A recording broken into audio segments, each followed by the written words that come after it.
What do you want, a story that's believable, or do you want the truth? What's going on? How much does our government know? And when did they know it?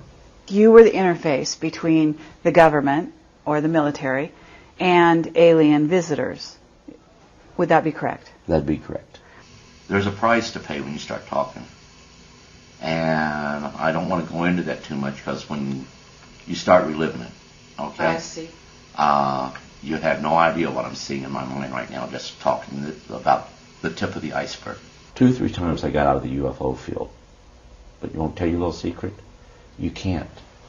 There are people out there, and I'm one of them. It's not about money.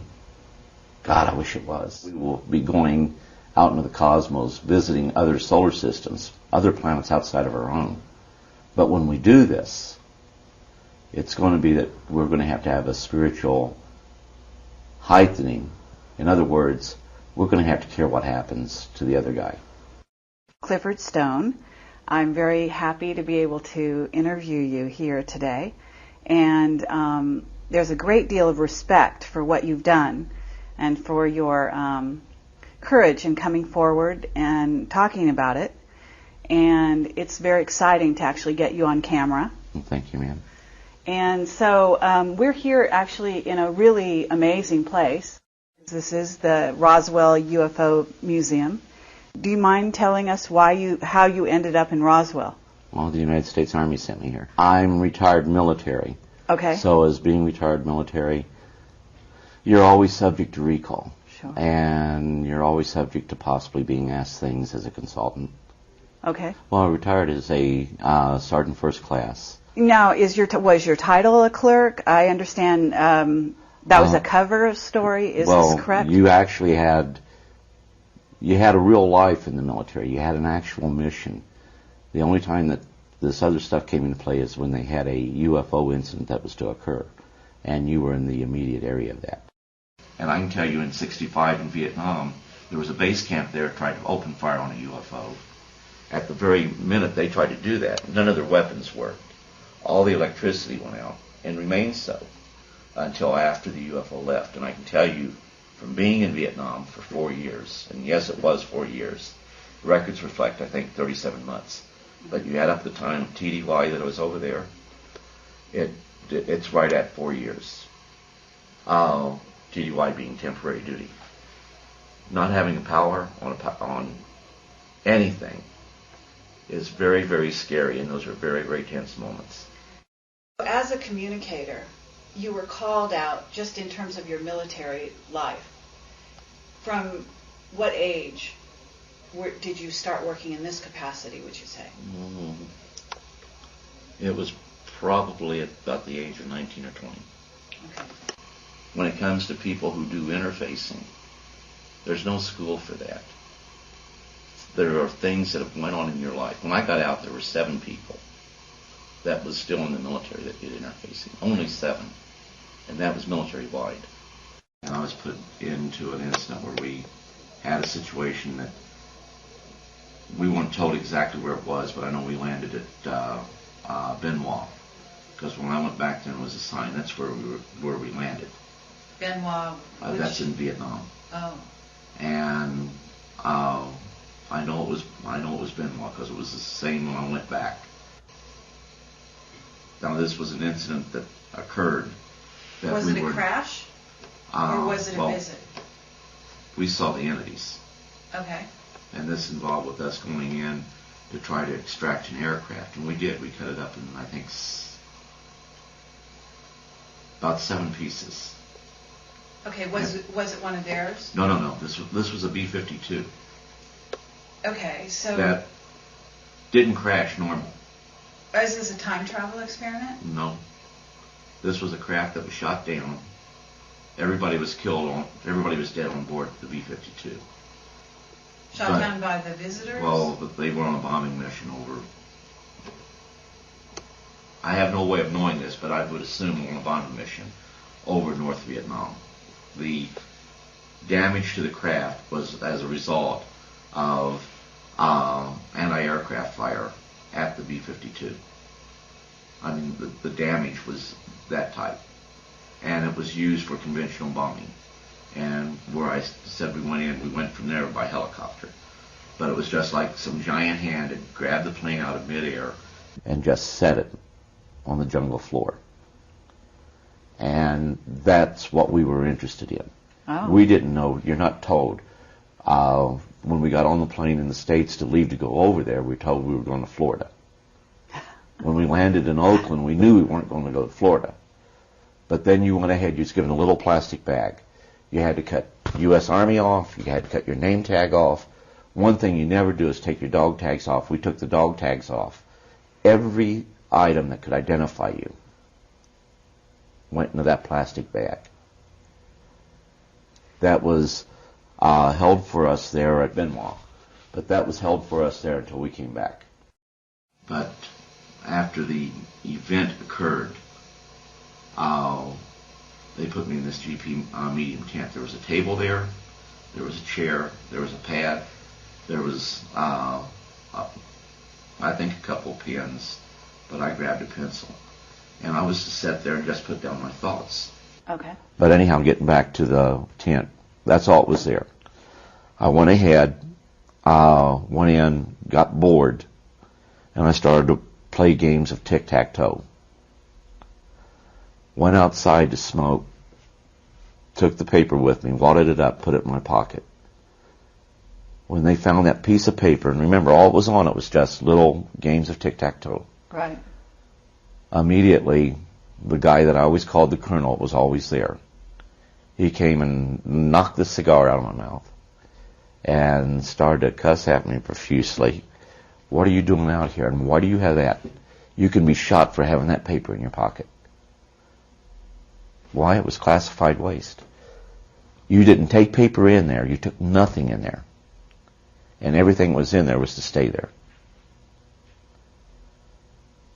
So everything that I wrote was immediately put into a briefcase, was taken out of there by special courier. And even though I wrote it, I was no longer cleared to see it anymore. Now,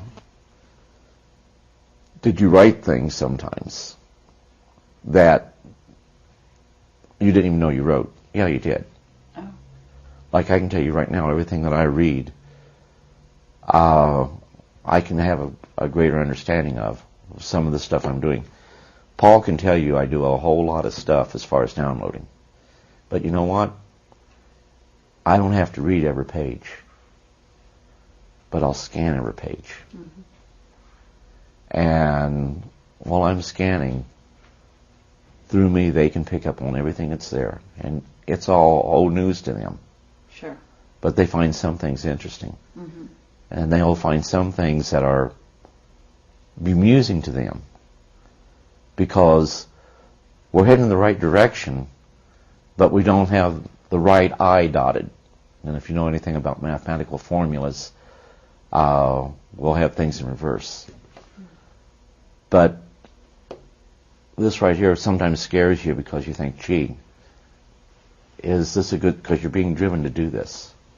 So it's fascinating that, we don't think of Vietnam and during the war as being a time that we would be also dealing with off-world cultures. You know why? They truly were told to call them helicopters. You were in a war zone, so what you do is you go in and put old Occam's razor in there, and you eliminate to the lowest denominator. UFOs can exist. Let me rephrase that. UFOs is not a good term. Interplanetary conveyances cannot exist. Mm-hmm. So it has to be something very earthly. NSA went ahead and would call UFOs when we were monitoring communications with the Soviet Union. But they always qualified that in hopes that with the initiation of the Sunshine Act, later to become the Freedom of Information Act, that they would not be subject to those acts by saying 7 UFOs being reported by such and such location and site. But when they'd say 7 UFOs, in parentheses, they would put probably balloons. Disregard the fact that in the one document I'm talking about, 7 UFOs traveling at 1,700 miles an hour. Balloons can't do that. Right. I always got bemused at that because even as a kid, I'd get bemused when people would say, I don't believe in ghosts. However, this happened. Sure. You tell a perfectly good ghost story. With me, I very early on knew that to deny the reality of UFOs and other phenomena that occurs would be denying myself. So as a communicator, you're definitely... You don't always tell the others what's going on. Remember I told you feel it? You feel, yes, you feel what they feel, and they feel what you feel. Mm-hmm. And you don't always address it. Because one of the things that you may feel like, if they're saying that they are a guest, if our military is saying, well, this is one of our guests, they're not treating that entity as a guest. And what's happening is that you are feeling what that entity is feeling. Uh-huh. And one situation, I even helped one of them escape, and that right there was not telling them everything that was being said. I'm curious what went on when you dealt with that. Was it, first of all, what kind of an entity was it? And I understand that they're being held prisoner. But how was it that you were able, and in fact, Dan Bursch talks about the same thing. Well, I don't know whether it was a Stargate or what, but in order on the inside where we had this entity, if we were to, and there's a tape that talks about this, which gives a whole lot more detail.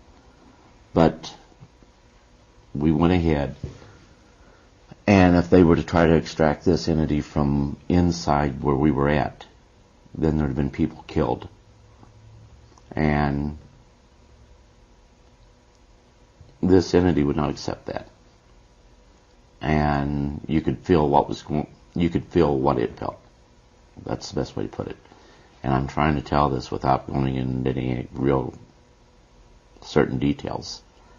But I convinced the person that I always called the Colonel, and all throughout that's what I was calling. We went ahead and I said, he needs to show me something, but everybody has to be cleared from here. It's just got to be me and him. And everybody went ahead, left. There was one Spec 5 that stayed there to help me, and I said, we've got to cut this screen fence back here, or the storm fence, and we can get in trouble for that. I says, yeah, I know, that's why I'm asking you to just drop off the bolt cutters and then beat feet. Well, he didn't. He went ahead and he cut the wires for me, and we got the entity outside. By the time they found out that we had the entity outside the perimeter, they went ahead and was very upset, and now they were even to the point where they even tried to shoot the entity. But the entity was now in a position where it was a bright, bright, bright light that came down, and I didn't even get to see the craft. And maybe it was because I just wasn't looking. But all of a sudden, this entity was there, then it wasn't. Mm. Then, of course, the guy I always called the Colonel, he went ahead and told me, well, I could be court-martialed. Then, well, we're going to overlook it this time, but don't let that happen again. And, of course, I was chastising him. If they're supposed to be our guests, why were we treating them cruel and treating them as prisoners? As a matter of fact, even worse than prisoners. Mm-hmm. I have never seen either movie of the Manchurian Candidate. Okay. And the one thing that we had identified by the time I got out, 57 different species. And they were affectionately called the Heinz 57. I understand there's some phrase in one of those movies about that. Mm-hmm. I'd love to say there's only 2 or 3 races, or only 4 or 5, or even 1. I'd love to say that. But with what I know, if I change anything that I do know, then it's not reality. It's just going ahead saying things that people want to hear. Uh-huh. Well, why would you say you would want to say there was only one or two? Oh, well, some people, well, we could find your story more believable if you could say. I see. And, gee, can't this entity be gray because it'd be more believable? Uh-huh. What do you want, a story that's believable, or do you want the truth? Mm-hmm. Now, the truth may not fit what you believe, but it's the truth as I know it. With it being the truth as I know it, that's all I can tell. So have you ever, I'm going to assume they must photograph these beings, right? There's photographs. Okay. And what about you? Do you ever draw them? Do you have drawings of them? Yeah, I got some drawings. And have you distributed? No. Are you able, at liberty, to give them out at all? Or show them? Some I have and some I haven't. Uh-huh. And are you familiar with underground bases? And the technology that goes along with it. Okay. And so I'm going to assume you've been to underground bases yourself. Not by choice. Not by choice. That's believable. But have you also seen, say, reptilians, what's called, in the UFO community, Subspecies reptilians? that we call reptilian, yes. Mm-hmm. And are you able to communicate with them telepathically? They can communicate with you. Okay. It's hard to explain. You can't keep secrets. Sure. And the other thing I'd remind everyone is the program is geared and set up to where you only know what you have a need to know. And a lot of times you know more than what you're supposed to know. Mm-hmm. But you don't know everything. Sure. And I reiterate, anybody that tells you that they know everything is a liar. It's not true. Do you have any special alien friends that have remained with you throughout, that are with you today, communicating? I mentioned one. I'm sorry? I mentioned one. One. Okay, that would be Corona? Correct. Okay. And Corona is, do you know what planet he's from? Mm-mm. You don't? Okay. I know it's about 100 light years away from here, because I always use that as an example. Okay. Real time, from the time they leave, and there's a little nice thing about that, from the time they leave their home planet, which is in a star system about 100 light years from planet Earth, in real time travel, it's an hour and 40 minutes.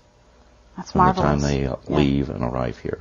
What kind of craft do they use? Do they teleport through space, or do they actually take a craft? Because not all of them. No, it's a craft. If it's a craft. Yeah, they're really traveling. Okay.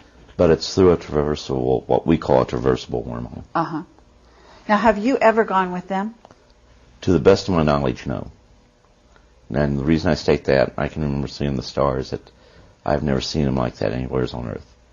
But to the best of my knowledge, no. So you don't have conscious memory, is what you mean? Right. Of these incidents, but you could have. Oh, well, there's been some things really scary that's happened. You feel it. You actually feel the fear before you actually see the entity. Mm-hmm. And so a person like you, we would think that you would not be afraid because you are so conscious of your interaction with these beings that I'm surprised to hear you say that you're actually afraid. Are you afraid to this day, or are you talking when I have past these tense? incidences happen, yeah, you still have that fear. I mean, that fear is there. Okay. Even more so because you can feel the fear they have. Okay. We're a very dangerous species. Sure. So you better believe if they fall into our hands, there is that fear. Okay. So, and this is part of the reason why I'm going to assume they approach you as a communicator or interfacer, as you call it, right? So they're very concerned about our well-being. Mm-hmm. And a lot of people say that can't be so. Yeah, they are. We've done terrible things to ourselves. And they know this. Mm-hmm. And they're trying to understand certain things about us. And I think at the same time they're exchanging information, saying, hey, here's what you've done to yourself. I think that ties in a lot with some of the abductions that have taken place. I think it ties in with some of the cattle mutilations that have taken place. And I think it ties in with some of the people absolutely disappearing off the face of the earth. Okay, so there are people that are disappearing on a regular basis, right? Oh, yes. And they're going to other planets, they're going to off-world bases, I'm assuming? I don't have the answer to that. Okay. Now, if you're asking me if I could have left here, possibly. But, like I say, there's a purpose. And I don't know what that purpose is.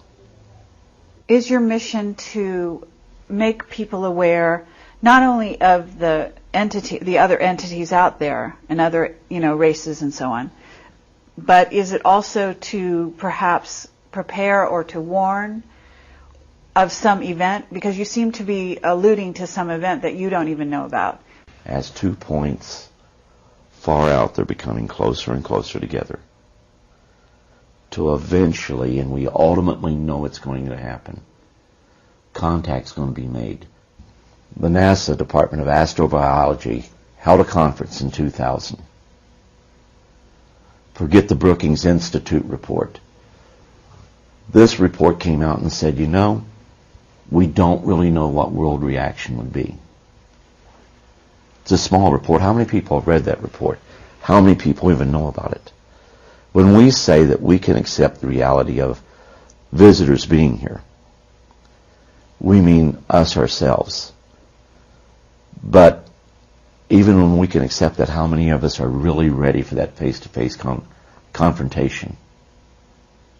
And I can tell you, each time it's different. Each time there is that little something in the back of your mind that says, what's going to happen here? Mm-hmm. And each time you know that if something goes wrong, it could equate to the loss of life. Not because they're dangerous, but we're a danger to ourselves. So the whole situation is, how do you prepare a world population for that ultimate contact, which isn't, as astroastronomers used to believe, that it's going to be by a radio signal from deep space coming here. Mm-hmm. But it's going to be face to face, and it's going to happen on our planet. Sure. Well, it's happening daily with the military, is it not? More so than what people really know. But here again, most people aren't going to talk about it. Right. The one thing you want when you get out of the military, the one thing you want more than anything, is to be normal. Why? Why do you want to be normal? To me, the greatest thing you can be is a servant. Taking care of other people is the most important thing. The self should get gratification from being able to help other people. That's important. But all too often, people will put themselves ahead of others. And right there is where we have the problems today, in today's world. I guess to get back to where you were saying there's going to be contact, in a sense, you are in the forefront, a person who can prepare the rest of humanity for this actual contact, because you've been having contact. And in a sense, the aliens or the off-worlders have basically been communicating, been choosing the people around the planet to communicate with, of which you are one, right?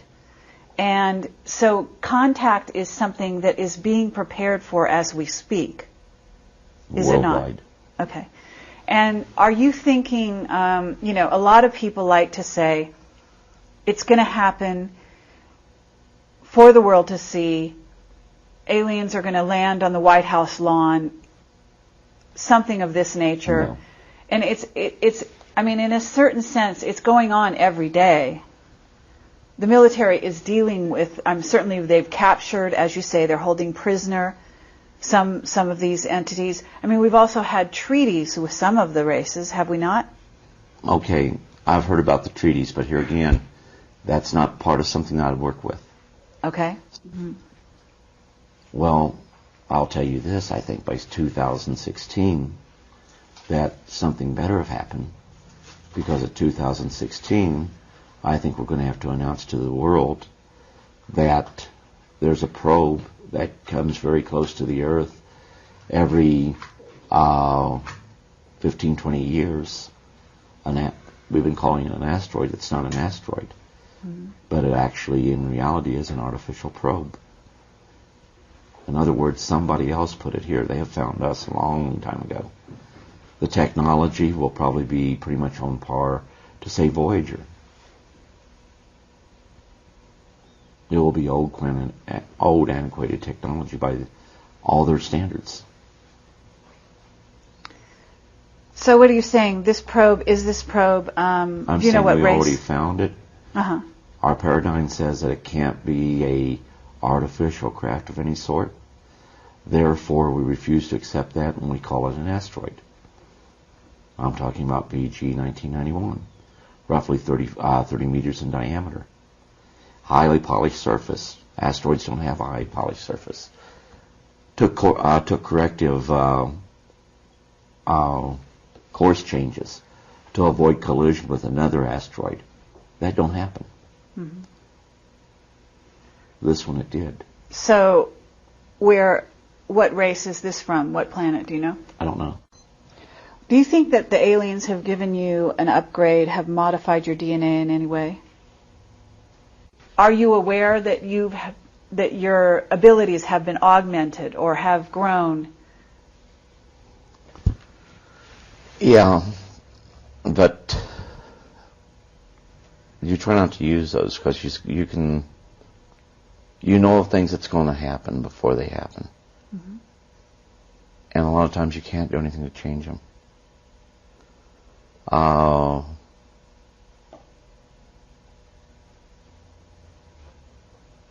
Like I didn't know who, but I knew one of my kids was going to get killed on a motorcycle. And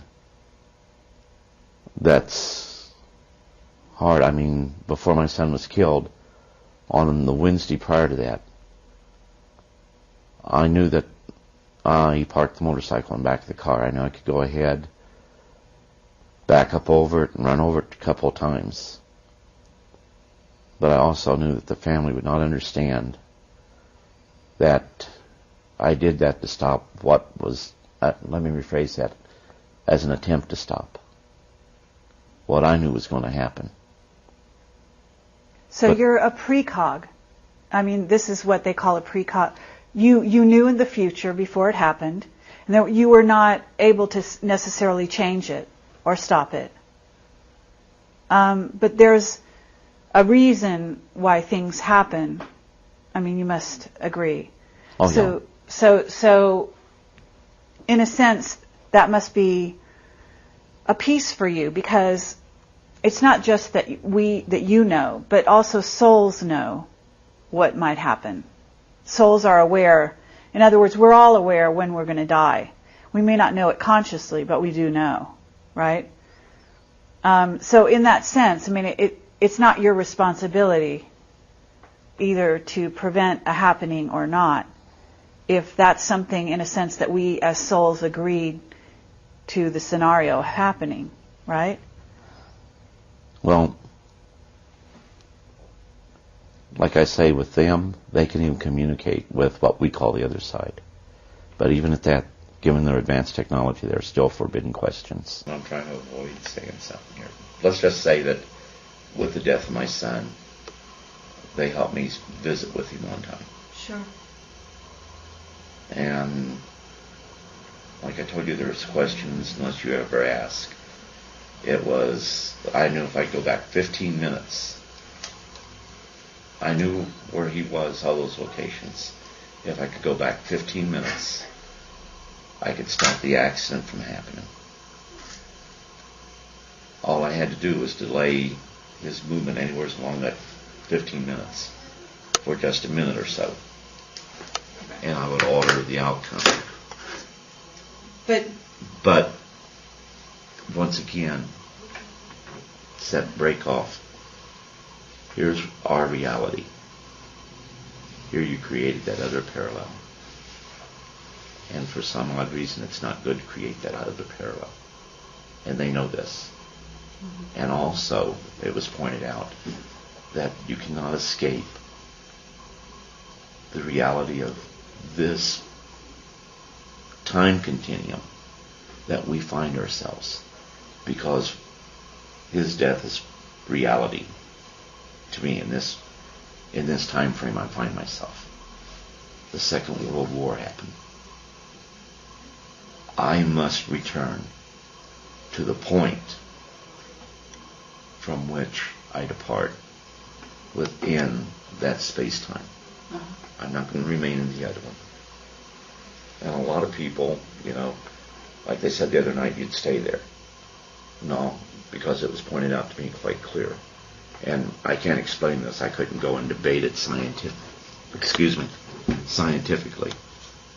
But it's a natural barrier, which is why when time travel, when we discovered in our future, we're not going to find evidence of it being left any place along the line because of that natural barrier.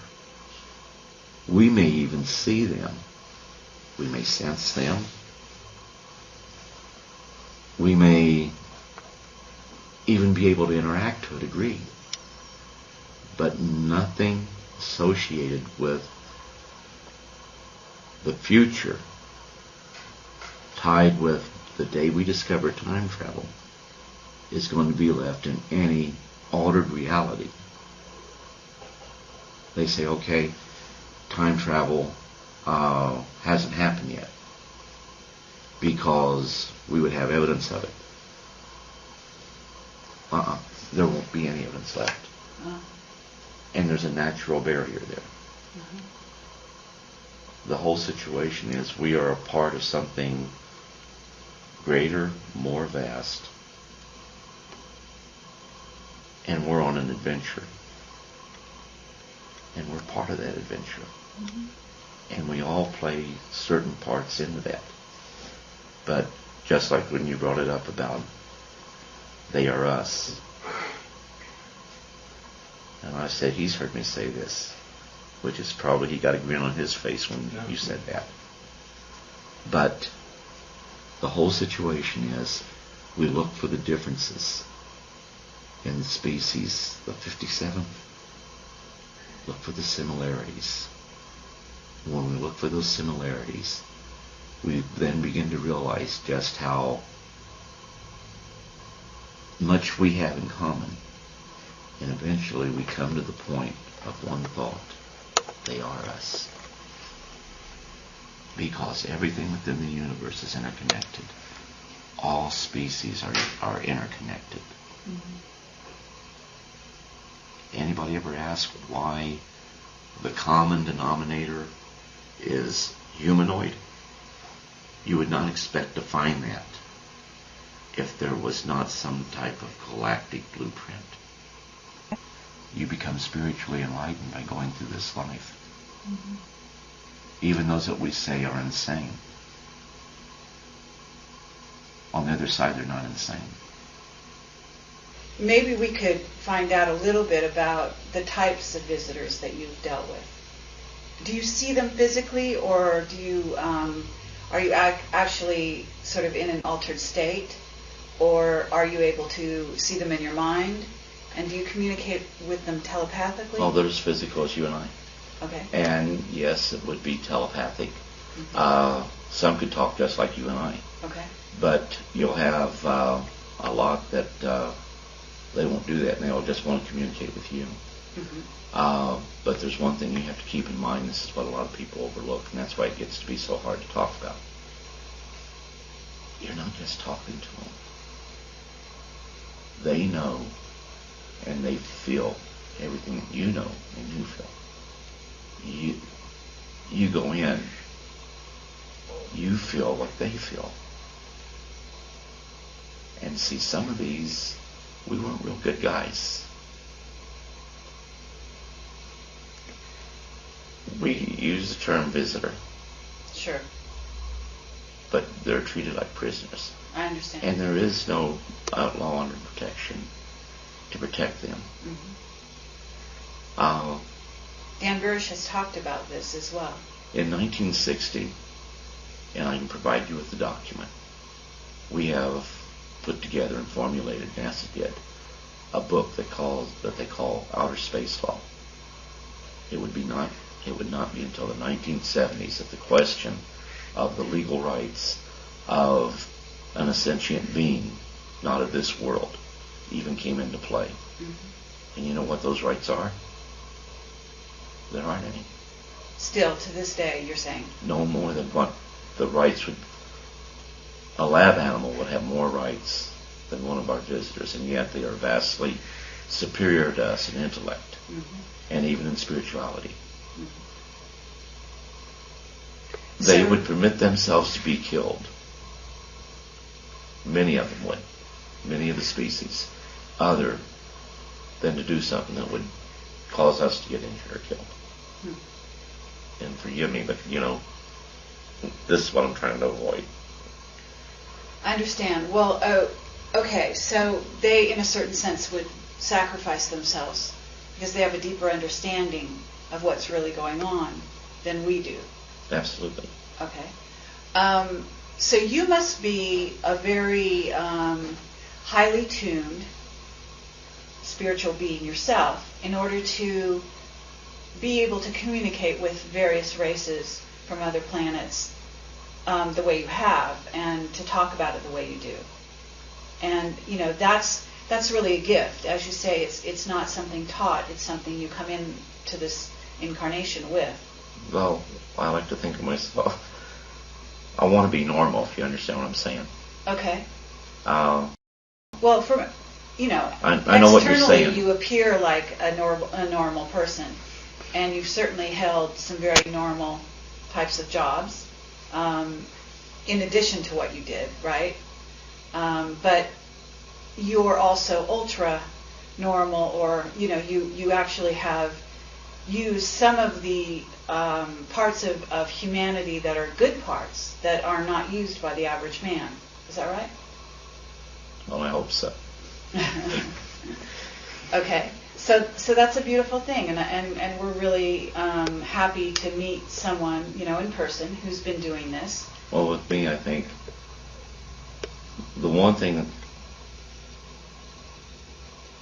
Let me see if I can say this and get it through real quick. When I was young, I played with children that other people couldn't see.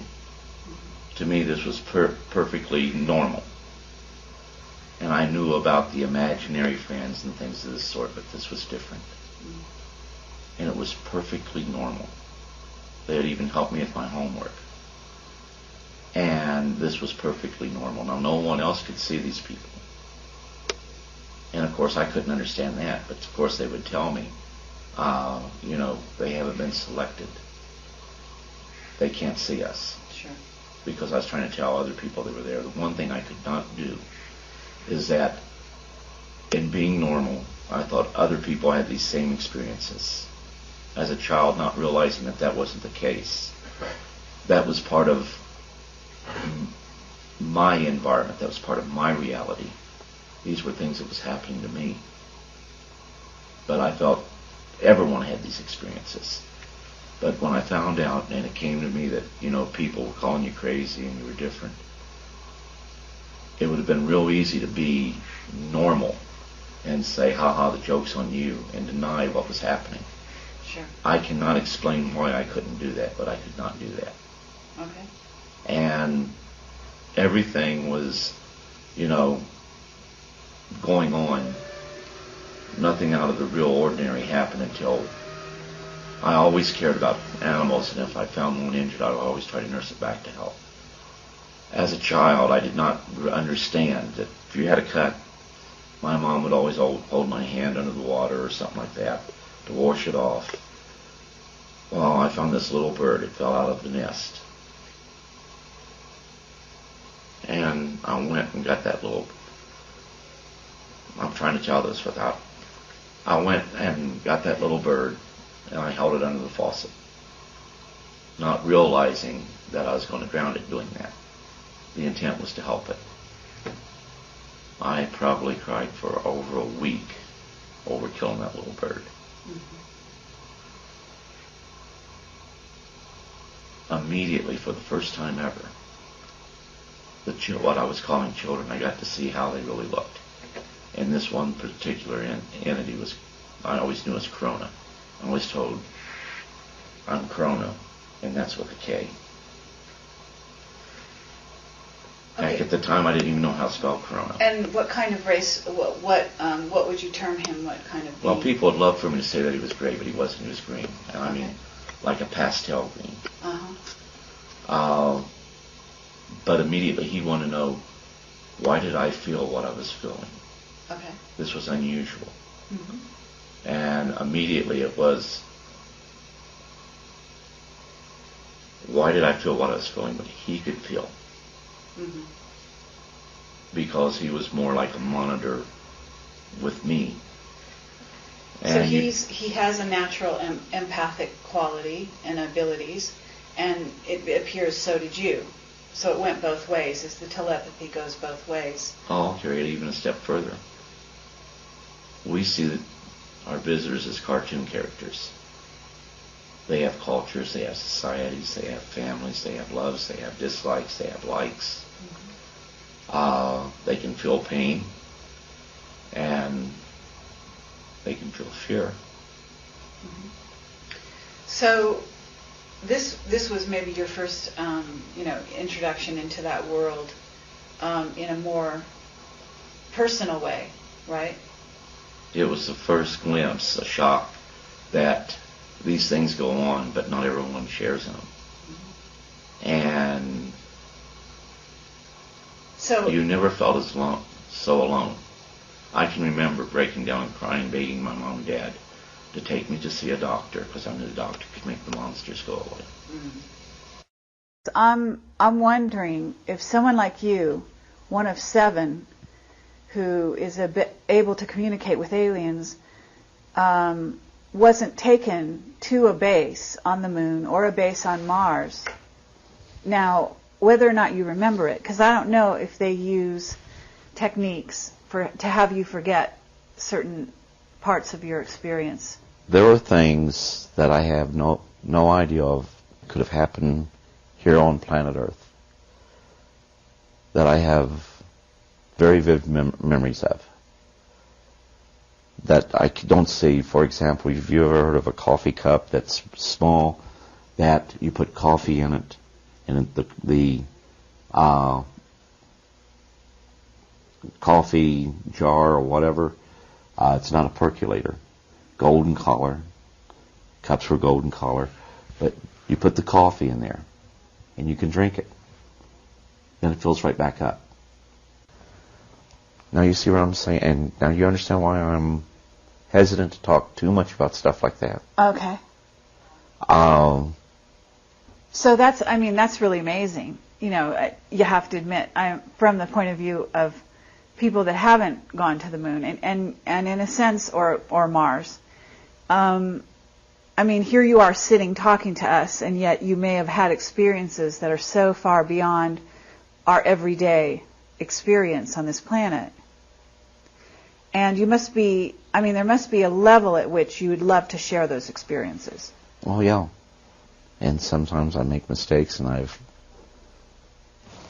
let people see some things that I shouldn't have let them see. Because this is a part of something that is in my life that is, I'm to do something with. Sure. And I don't understand that. I don't know what it is. That's amazing, because you've worked with this world since the 60s, so you're talking about 40-odd years, and you're still wondering what it is it's all about for you in terms of your destiny, in terms of what it is you're here to do in the future, I guess. Am I understanding you? There's something that is going to happen, and there is something that we're to be a part of. And I don't know what that is. You were starting in, like you said, the 1960s as an interfacer. Late 1960s. Okay. And I'm going to assume clear up to today, because you don't lose this skill. And if you're one of 7, every once in a while they got to come knocking on your door. Well, they check on you from time to time. Okay. Visitors out there at different communities, they certainly know how to find you, where you are at any given time, and how to, as you say, see what it is you're going through. For example, they could be seeing this going on right now. They could even have said to you, go ahead with this because this is a good thing, right? So in a sense, you're talking about your destiny, meaning it's not about money. It's not even really a job in the formal sense of the word, right? It's a mission, but it's an earthly mission, in a sense, that you have. Yeah, I would go along with that you're being driven to do something. You don't fully understand it, but it's something you have to do. Mm-hmm. And the other scary aspect about it, you don't know why and you don't know what, but it's coming to an apex. That what you're doing, you're fighting the clock. Okay, is the clock 2012? Is that the clock you're looking at? I don't know. You don't know? And a lot of people say, gee, if you worked with this, you have all the answers. You don't have all the answers. Mm-hmm. And he who comes up and tells you they have all the answers is not being truthful with you. Sure. You don't know what it is. Why would one want to go ahead, be in this field, subject themselves to ridicule? And there are family problems. The situation is my family don't understand this. They've been around enough that they know my wife more so than my kids, but I guess my daughter in Vietnam, we had a daughter we'd been fighting to get out of Vietnam for almost 30 years. Anyhow, when she came over, well, of course she had her own family with her. And when we started to talk about UFOs, they all knew about it. They all knew about certain things I was involved in. And it was the government of Vietnam that told them. Which kind of shocked me. Uh-huh. And right now there is a tremendous interest among a lot of the people in Vietnam about UFOs. Oh, really? One of the first things that happened in Vietnam was, and they called me by my proper name. Most people call me Stoney or Cliff. And we shot at these guys. And I was the first one to pull the trigger. And it was, Clifford, what are you doing here? You're not supposed to be here. And I was in the military and we were on a mission. But the strange thing is that, what were they trying to say? That I wasn't supposed to be in the military? Now remember, the military is here on earth, that's man's. Sure. Our visitors, what did they plan for me to do? Well, can you answer your question? I mean... I have no answers. I have more questions than you have about myself. 2 or 3 times I got out of the UFO field. But you won't tell you a little secret? You can't. There are people out there, and I'm one of them. It's not about money. God, I wish it was. I struggle and he can tell you, every month just to make my bills. Mm-hmm. It's more than that. But the hardest thing to do right now is to make people think for themselves and to read. If they think for themselves and they read the documentation that's out there, and I'm referring to the government's own evidence, if they read that, mm-hmm. with an open mind, they have to come away and say, there's more to this. Something is going on. Sure. Then the only questions left to be answered are these. What's going on? How much does our government know? And when did they know it? Okay, well, we want to thank you for your courage and for your integrity and for your spiritual development or awareness that makes you able to communicate with these off-worlders at a time when few on the planet are able to do so consciously. There were times that we were just minutes away from going to a nuclear exchange because of UFO sightings. Sure. Thanks to the hotline that was set up, which the American people were truthfully told this was to ensure that there wasn't a nuclear war started by accident due to false returns. And of course everybody had war scares. UFOs were a reality. UFOs existed. They were being reported. They were being picked up on radar. Mm-hmm. You had both radar and radar visuals that was taking place. You had fighters trying to intercept them. So in order to reassure one another that we're not doing this, and it should have been commonplace that if we had this technology, or if they had that technology, there was nothing the other side could do anyhow. We had missiles that would be knocked out, not destroyed, but made incapable of firing. Mm-hmm. We had fighter aircraft that would fire on UFOs and their weapons wouldn't work. You actually have used some of the parts of humanity that are good parts that are not used by the average man. Is that right? Well, I hope so.